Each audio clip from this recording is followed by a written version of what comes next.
Good morning. Welcome. Another edition Echo and Edge coverage at Fairgrounds. Monday card. They also race tomorrow, which is kind of exciting. We don't have too many Tuesday cards, but they're racing on Tuesday for Fat Tuesday tomorrow. The card tomorrow I thought looked a little bit better than the card today, but not awful. In race one, I mean, is the two horse likely is going to have some speed to its inside. I think it probably can put the one away. It's just going to be how much does it take out of the horse predominantly is, kind of the issue. If the two gets taken out, just ultimately ends up dueling with the one, it does set up for the 5 or 6. So I didn't have a really strong opinion there, but those are kind of the two scenarios I saw. Race two, I was 5-2-1-6. I do think there's a lot of speed here. I think that quite a few could get caught up in it. I do think the 5 sits a good trip. It's a starter optional claim, and the 5 horse Guile has run really, really well and has good tactical speed. I think can sit the trip here. It should be dangerous, would be my perspective here on race 2. You look at Guile and has won 4 of 5, 3 of 4 at the meet, going for 4th win at the meet, which I would assume is a meet leader. I don't know if anybody's even won. Anybody else has won 3 races, let alone going for number 4. That was a 58 last out. I think it's a good stocking trip. I didn't have I have a couple of opinions, but nothing much. It could be kind of formful there in race 1, but I don't know. Race 3 got taken out with the scratches. I ultimately am just going to scratch into the 4, Chasing Freedom. I think Castile gets loose here. If I might play the pick 6, I might single here, honestly, because I think there's a good chance that Castile, he's coming from tougher sprint races out of Kentucky, New York, and the last out of Fairgrounds, but has not gotten the lead in the last 2. And this, I don't think the 6 is anywhere fast enough. I think the 4 probably just runs them off their feet, honestly. We'll kind of watch the race sim here, and then we'll keep going. But I thought that the 4 horse might just run them off their feet. You can see on the pace figure, it's a 30-point difference between the 2 and the 6. So clearly the speed of the race and with scratches, I already had this horse on top. So I think I probably scratch into a win bet or single. I'd probably start off the pick 6 with the single here. I just didn't. When you look at Chasing Freedom, I just, comes from tougher, hasn't got the lead since that first start. That was in the 11 post, probably needs the lead, and I think it's gone. When you look at Soul Man, you're kind of like, well, you've had 5 tries versus similar, easier, and not winning, has improved in the last 2. So at Fairgrounds. So I think in the mix, I just don't know with the pace. I think the 4 runs them off their feet, in race 3. Race 4, I narrowed to these 4. I know Ain't No Disco is going to be most people's singles. I do like Byword is a long shot. The problem with 10 is the post. It does get a single scratch in the 1. It would be nice to get another scratch. But this is not a great group.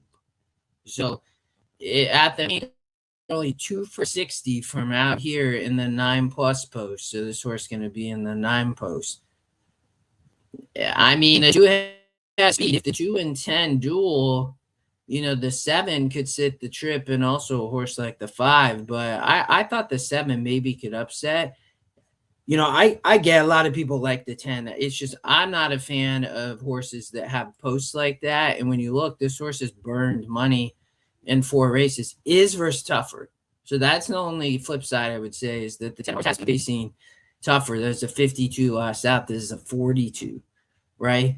You can see I have a note here in Echo and Edge. This horse, in my opinion, needs the lead. So that's a little bit of my concern with the 2 horse because I think the 2 horse is going to show speed. And the 10 going to have to, Jose going to have to try to clear on Ain't No Disco for Maggie Moss and Tom Amos. So I don't trust from out here, but I can get why people like this horse as a single. It's just a really awful group. Race 5, you can see I narrowed here. I did think the 10 had a long shot look. That's why you can see that the 5 and 2 would be deep used. I was 11, 7, 9, 10. And then if you were deep spreading, adding the 2 and 5. But Busy Channel and Gorilla Track would be my top 2 picks if I was going narrow in this race on the turf. I do think, maybe the 5 can wire the field with the scratch of the 3 horse, but it's tough to wire the field on the turf, honestly. It doesn't happen too often for the meet. And, I think from that perspective, it's gonna be tough. I think, but I think the 11 and 7 sit the trip. I don't think the 9 is anywhere a lock, and that horse is going to take a lot of money. When we in the 10, look, the 10 is closing. This is a long shot, but and on the turf, we can see prices. Gorilla Trek comes out for Alexis Clare. Jose rides here.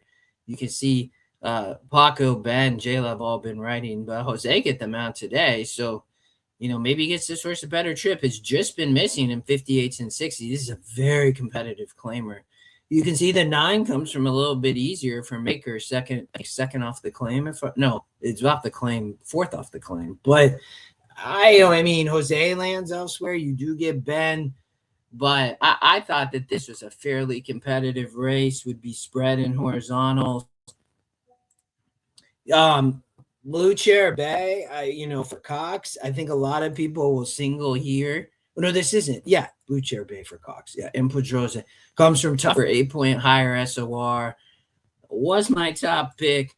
But I do think others, if you're spreading, you can see here. I thought this was a fairly tough race if you don't single the 1. You can see on the race sim, the 3 actually wins, which is a little bit surprising. Not I think the horse has a look, but to me, again, I didn't necessarily love the 1 as a single, so would probably be spread in horizontal.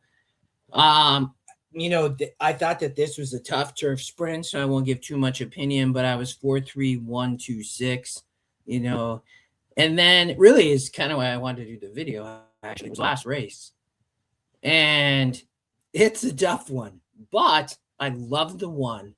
So I would be singling in horizontals to the 1.